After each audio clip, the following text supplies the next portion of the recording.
शुरू में हम एक आदमी को देखते हैं जिसका नाम टेलर है और वह समंदर में 11,000 फुट नीचे एक फंसी हुई सबमरीन में कुछ लोगों की मदद के लिए जाता है। और यहाँ टाइलर के साथ कुछ लोग भी थे। टाइलर अभी उनकी जान बचा रहा था कि एक बहुत बड़ी चीज़ इनकी सबमरीन से आकर टकरा जाती है। यहाँ टाइलर की जान को खतरा था। टाइलर उन लोगों को वहीं छोड़कर बाकी लोगों को जिनकी जान टाइलर ने बचा ली थी उन्हें लेकर यहाँ से निकल जाता है। टाइलर ऐसा नहीं करना चाहता था, लेकिन उसे मजबूरन ये करना पड़ता है। टाइलर यहाँ से निकल जाता है। इसके बाद वो चीज़ पूरी सबमरीन को तबाह कर देती है। और इसके बाद हमें मूवी में 5 साल के बाद का टाइम दिखाया जाता है, जहाँ हम समंदर के बीचों बीच एक रिसर्च सेंटर को देखते हैं। थोड़ी ही देर बाद यहाँ मॉरिस आता है। मॉरिस एक बहुत बड़ा बिजनेसमैन है। यहाँ वो अपने दोस्त डॉक्टर जैंग और उसकी बेटी से मिलता है, और ये तीनों लोग मिलकर एक प्रोजेक्ट पर काम कर रहे थे। इसमें ये लोग मरियाना ट्रेंच के नीचे की सतह के बारे में जानने वाले थे। डॉक्टर जैंग इसे रिसर्च सेंटर के अंदर ले जाता है। मॉरिस इस रिसर्च सेंटर को देखकर बहुत ज़्यादा खुश होता है। डॉक्टर जैंग मॉरिस को अपनी पूरी टीम से मिलवाता है। इसके बाद डॉक्टर जैंग इन्हें बताता है कि हो सकता है कि दुनिया जिसे मरियाना ट्रेंच समझ रही हो वो सिर्फ एक लेयर हो, और उसके नीचे एक बहुत बड़ी दुनिया आबाद हो, जिसे एक्सप्लोर करने के लिए ये लोग पानी में 11,000 फुट तक नीचे एक ग्लाइडर भेजते हैं, जिसमें एक लेडी पायलट और 2 साइंटिस्ट थे।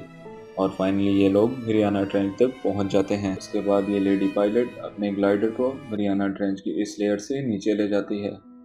जैसे ही ये लोग नीचे जाते हैं, ये लोग काफ़ी ज़्यादा हैरान रह जाते हैं, क्योंकि वहाँ पर एक बहुत बड़ी दुनिया थी, जिसे देखकर ये काफ़ी ज़्यादा हैरान हो जाते हैं।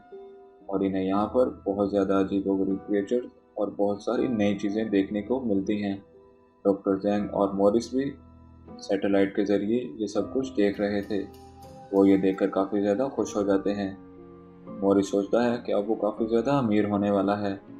जैसे ही ये लोग इस लेयर को क्रॉस करके आगे बढ़ते हैं, कोई बहुत बड़ी चीज़ इनके इस ग्लाइडर के करीब आने लगती है, और वो चीज़ बहुत तेज़ी से इनकी तरफ बढ़ रही थी। ये तीनों यह देखकर काफ़ी ज़्यादा डर जाते हैं और ग्लाइडर की सारी लाइट्स ऑन कर देते हैं। लेकिन वो चीज़ इतनी ही देर में इनके ग्लाइडर से टकरा जाती है, जिसकी वजह से इनका सारा सिस्टम क्रैश हो जाता है। इसके बाद ये लोग रिसर्च सेंटर कॉल करने की कोशिश करते हैं ताकि ये लोग अपने लिए मदद बुला सकें, लेकिन इनका सिस्टम ख़राब हो जाता है, जिसकी वजह से ये लोग रिसर्च सेंटर से बिल्कुल डिस्कनेक्ट हो जाते हैं। अब ये तीनों समंदर में 11,000 फुट नीचे फंस चुके हैं, और यहाँ इनकी मदद को कोई नहीं आने वाला। दूसरी तरफ डॉक्टर जैक और मॉरिस ये देखकर काफ़ी ज़्यादा परेशान हो जाते हैं। डॉक्टर जैक इन्हें बचाना चाहता है, लेकिन उनके पास ऐसा कोई आदमी नहीं है जो समंदर में जाकर इनकी मदद कर सके। यहाँ डॉक्टर जैक कहता है कि सिर्फ टेलर ही है जो हमारी मदद कर सकता है, लेकिन मैक को टेलर पर बिल्कुल भी भरोसा नहीं था।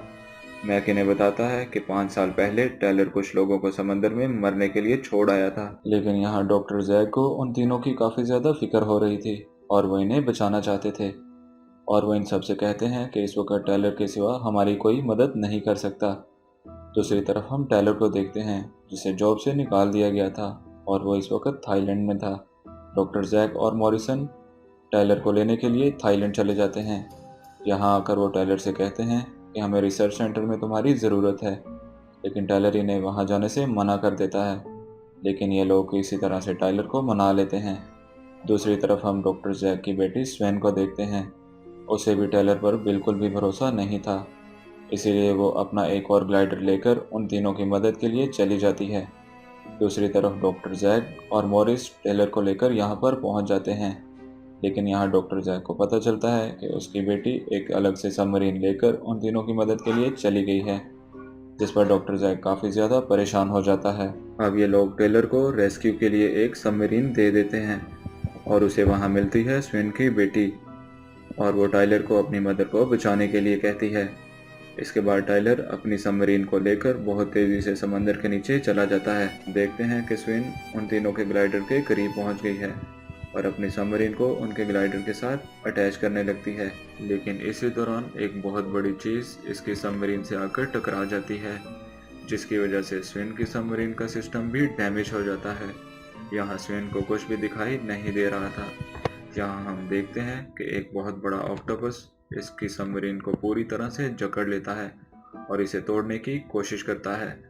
दूसरी तरफ रिसर्च सेंटर में बैठे हुए लोग ये सब कुछ देख रहे थे और वो ये देखकर काफ़ी ज़्यादा डर जाते हैं। लेकिन इतनी ही देर में लगभग 25 मीटर लंबी मैग शार्क यहाँ पर आती है और वो ऑक्टोपस पर हमला कर देती है और इसे अपने साथ ले जाती है। इसी दौरान टेलर भी यहाँ पर आ जाता है और वो स्विन को बताता है कि उसका ग्लाइडर काफ़ी ज़्यादा डैमेज हो चुका है और अब वो यहाँ से वापस चली जाए, जिसके बाद स्विन यहाँ से वापस चली जाती है। दूसरी तरफ हम देखते हैं कि टायलर अपनी सबमरीन को उन तीनों के ग्लाइडर के साथ अटैच कर देता है। टायलर इनमें से 2 लोगों की जान बचा लेता है और इन्हें अपनी सबमरीन में ले आता है।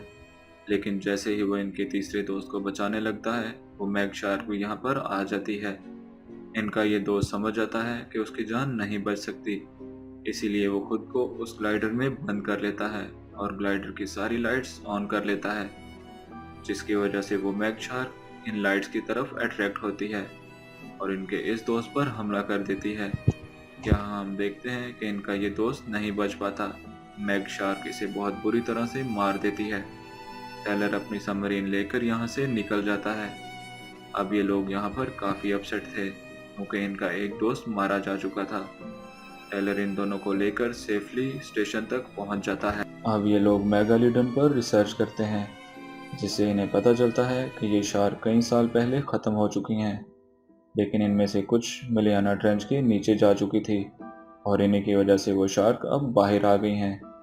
यहाँ हम देखते हैं कि ये शार्क इतनी बड़ी है कि ये एक साथ 3 बड़ी शार्क को खा सकती है। यहाँ डॉक्टर टाइलर से माफ़ी मांगता है क्योंकि आज से 5 साल पहले डॉक्टर ने भी टाइलर का यकीन नहीं किया था। इसके बाद हम मॉरिस को देखते हैं जो मेगालिडन पर रिसर्च करना चाहता था, लेकिन यहाँ टाइलर आकर इसे मना करता है और इसे बताता है कि मेगालिडन और इंसानों की जंग में मेगालिडन ही जीतेगी और ये लोग उसका मुकाबला नहीं कर सकते। अब ये लोग बातें कर रहे थे तो दूसरी तरफ स्वेन की बेटी खेल रही थी। इतनी ही देर में एक मैग आती है और इसे खाने के लिए इस पर हमला करती है, लेकिन यहाँ पर बहुत मजबूत ग्लास लगा हुआ था जिसकी वजह से वो बच जाती है। स्वेन की बेटी की चीख की आवाज़ सुनकर ये सब लोग वहाँ चले जाते हैं और वहाँ इन्हें उसके दांतों के निशान मिलते हैं। लेकिन यहाँ पर एक वेल भी थी और इन्हें लगता है कि ये इस वेल का काम है, लेकिन इतनी ही देर में वो मैग यहाँ पर आती है और इस वेल पर हमला करके इसे भी मार देती है। इन लोगों को न्यूज़ मिलती है कि यहाँ से कुछ मील दूर कुछ बोट्स पर अटैक हुआ है। टेलर समझ जाता है कि ये मैग का काम है। इसके बाद ये लोग उस जगह पर पहुंच जाते हैं, लेकिन यहाँ काफ़ी देर हो चुकी थी। मैग इन 3 बोट्स पर अटैक करके सब लोगों को मार चुकी थी। अब ये सब लोग मिलकर मैग को मारने के बारे में प्लान बनाते हैं। डॉक्टर जैक इनसे कहता है कि हम मैग की बॉडी में जहर इंजेक्ट करके उसे मार देंगे, लेकिन टेलर उसे कहता है कि ये काम इतना आसान नहीं है, इसके लिए हमें मैग के करीब जाना होगा। इसके बाद मैग इन्हें बताता है कि हम मैग की बॉडी पर एक ट्रैकर लगा सकते हैं, जिसकी वजह से हम उसे किसी भी वक्त ट्रैक करके उसे पकड़ सकते हैं, लेकिन इस काम के लिए हमें मैग के काफ़ी ज़्यादा करीब जाना होगा। लेकिन इस काम के लिए कोई आगे नहीं बढ़ता। टाइलर एक ट्रैकर राइफल लेकर पानी में कूद जाता है और इसे वहाँ पर मैग भी दिखाई देती है। टाइलर उस पर शूट करके ट्रैकर उसकी बॉडी पर लगा देता है। अब ये लोग टाइलर की रस्सी को खींचने लगते हैं, जिसकी वजह से पानी में काफ़ी ज़्यादा हलचल होती है और मैग को टाइलर दिखाई दे जाता है। अब मैग टाइलर पर हमला करने के लिए इसका पीछा करती है। दूसरी तरफ ये लोग रस्सी को काफ़ी तेज़ी से खींच रहे थे और मैग टाइलर का पीछा कर रही थी, लेकिन ये वक्त पर टाइलर को बोट पे खींच लेते हैं, जिसकी वजह से टाइलर की जान बच गई थी। अब बारी थी उसकी बॉडी में जहर इंजेक्ट करने की। अब ये लोग स्विन को एक शार्क केज में बंद करके पानी में भेज देते हैं और स्विन के पास एक गन थी जिसके अंदर वो जहर मिलाया गया था। अब ये लोग शार्क को अट्रैक्ट करने के लिए गोश्त के बड़े बड़े पीसेस पानी में फेंकते हैं, जिसे देखकर मैग यहाँ पर आ जाती है। स्वेन मौका देखते ही वो जहर मैग की बॉडी में इंजेक्ट कर देती है, लेकिन यहाँ पर प्रॉब्लम ये थी कि वो मैग इस केज को तोड़ने की पूरी कोशिश कर रही थी। यहाँ स्वेन की जान खतरे में थी। टाइलर इसे बचाने के लिए पानी में कूद जाता है। मैग उस केबल को बहुत ज़ोर से खींचती है, जिसकी वजह से बोट पर मौजूद क्रेन गिर जाती है। अब यहाँ टाइलर आता है और इसे केज से बाहर निकाल लेता है और अब ये दोनों पानी से बाहर आ रहे थे। मेगालिडन इनको देख लेती है और इन पर अटैक करने लगती है। लेकिन उस क्रेन की वायर की वजह से मैग इन पर अटैक नहीं कर पाती और ये दोनों बच जाते हैं।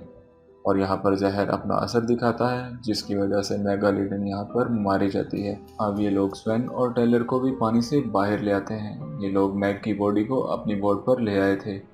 इनका एक दोस्त मैग की बॉडी के साथ सेल्फी ले रहा था, लेकिन इतनी ही देर में एक और बहुत बड़ी मैग यहाँ पर आती है और इनके दोस्त के साथ साथ इस मरी हुई मैग को भी अपने साथ ले जाती है। इस मैग की वजह से इनकी पूरी बोट क्रैश हो जाती है और ये सब लोग पानी में गिर जाते हैं। ये सब लोग रेस्क्यू बोट्स लेकर यहाँ से जा रहे थे, लेकिन मैग भी इनका पीछा कर रही थी। लेकिन इतनी ही देर में कुछ हेलीकॉप्टर्स यहाँ आते हैं और यहाँ पर मॉरिस था। ये लोग गन की मदद से मैग को शूट करते हैं, जिसकी वजह से मैग यहाँ से चली जाती है। लेकिन हम देखते हैं कि इस हमले में स्वेन के डैड यानी डॉक्टर जैक मारे जाते हैं। स्वेन इस बात को लेकर काफ़ी ज़्यादा दुखी थी क्योंकि उसके डैड की मौत हो गई थी। टेलर स्वेन के पास आता है और इसे शांत करने की कोशिश करता है। अब ये लोग रिसर्च सेंटर वापस आ गए थे। मॉरिस इन सब से कहता है कि वो इस रिसर्च सेंटर को बंद कर रहा है और उसने चाइनीज़ आर्मी को बुलाया है ताकि वो मैग को मार सकें। इसके बाद मॉरिस अपने हेलीकॉप्टर में बैठकर यहाँ से चला जाता है। यहाँ हम देखते हैं कि मॉरिस ने इन सब से झूठ बोला है और वो खुद अपने कुछ दोस्तों को साथ ले जाकर मैग को मारने वाला है। मॉरिस अपने दोस्तों के साथ मिलकर पानी में काफ़ी ज़्यादा बॉम्ब गिराता है और वो किसी बहुत बड़ी मछली को मैग समझकर मार देते हैं। यहाँ मॉरिस काफ़ी ज़्यादा खुश था। मॉरिस काफ़ी ज़्यादा एक्साइटेड था कि उसने मैग को मार दिया है। ये लोग चेक करने के लिए जाते हैं तो इन्हें पता चलता है कि इन्होंने एक व्हेल को मार दिया है, जिस पर मॉरिस काफ़ी ज़्यादा गुस्से में आ जाता है। अब ये लोग समझ चुके थे मैग इनके आसपास है। ये लोग अपनी बोट लेकर यहाँ से जा रहे थे, लेकिन मॉरिस पानी में गिर जाता है और वो अपने दोस्तों को मदद के लिए बुलाता है, लेकिन उसके दोस्त यहाँ से चले जाते हैं और इतनी ही देर में मैग भी यहाँ पर आ जाती है और वो मॉरिस पर अटैक करके इसे मार देती है। दूसरी तरफ हम देखते हैं कि टेलर और इसके दोस्तों को ये बात पता चल चुकी थी कि मॉरिस ने इनके साथ झूठ बोला है और अब वो खुद ही मिलकर मैग को मारने के बारे में प्लान बनाते हैं। इसके बाद ये लोग मैग की लोकेशन को ट्रेस करते हैं, जिससे इन्हें पता चलता है कि यहाँ से कुछ दूर एक बीच है और वहाँ काफ़ी ज़्यादा लोग वेकेशन को सेलिब्रेट करने आए हुए हैं और मैग इसी तरफ बढ़ रही है। दूसरी तरफ हम देखते हैं कि लोग पानी में इंजॉय कर रहे थे, लेकिन इतनी ही देर में वो मैग वहाँ पर आ जाती है और काफ़ी ज़्यादा लोगों पर अटैक करके इन्हें मार देती है। दूसरी तरफ टेलर और इसके दोस्त मैग को अट्रैक्ट करने के लिए व्हेल का साउंड पानी में छोड़ते हैं, जिसकी वजह से वो मैग अट्रैक्ट होकर इनकी तरफ आ जाती है। यहाँ टाइलर और स्विन अपने अपने ग्लाइडर में बैठकर पानी में चले जाते हैं और इनके ग्लाइडर के साथ रॉकेट लॉन्चर भी लगे हुए थे। मैग यहाँ पर आ जाती है। यहाँ पर टेलर मैग को देख के अपने ग्लाइडर को आगे की तरफ बढ़ाता है और मैग इसका पीछा करने लगती है। मैग टेलर के ग्लाइडर पर अटैक कर देती है, जिससे उसका सिस्टम क्रैश हो जाता है। मुसलसल ग्लाइडर पर हमला कर रही थी, जिसकी वजह से इसका लॉन्चर बटन ख़राब हो जाता है। लेकिन यहाँ पर टाइलर बहुत ही होशियारी से ग्लाइडर को मैग के पास से इस तरह से गुजारता है कि उसका रोड मैग को चीरता हुआ आगे निकल जाता है, जिससे मैग का काफ़ी ज़्यादा खून निकलने लग जाता है और वो काफ़ी ज़्यादा ज़ख्मी हो जाती है। दूसरी तरफ मैग अब मुसलसल ग्लाइडर पर हमला कर रही थी और यहाँ टाइलर का ग्लाइडर पूरी तरह से डैमेज हो जाता है। टाइलर अपने ग्लाइडर से बाहर आ जाता है और एक बहुत बड़े रॉड से मैग पर हमला कर देता है। टाइलर ये रॉड मैग की आंख में घुसा देता है। जैसा कि हम जानते हैं कि मैग पहले भी काफ़ी ज़्यादा ज़ख्मी हो चुकी थी और इसका काफ़ी ज़्यादा खून बह रहा था। इसी की वजह से काफ़ी ज़्यादा शार्क्स यहाँ पर इकट्ठी हो जाती हैं और मैग को खाना शुरू कर देती हैं और यहाँ पर फाइनली मैग मारी जाती है और इसी के साथ इन सब की जान मैग से बच जाती है। इसके बाद हम देखते हैं कि स्वेन अपना ग्लाइडर लेकर यहाँ आती है और टाइलर को पानी से बाहर ले जाती है। इसके बाद ये सब लोग एक शिप पर चले जाते हैं और यहाँ इन सब की जान बच गई थी, जिसकी वजह से ये लोग काफ़ी ज़्यादा खुश थे और यहाँ फाइनली ये मूवी ख़त्म हो जाती है।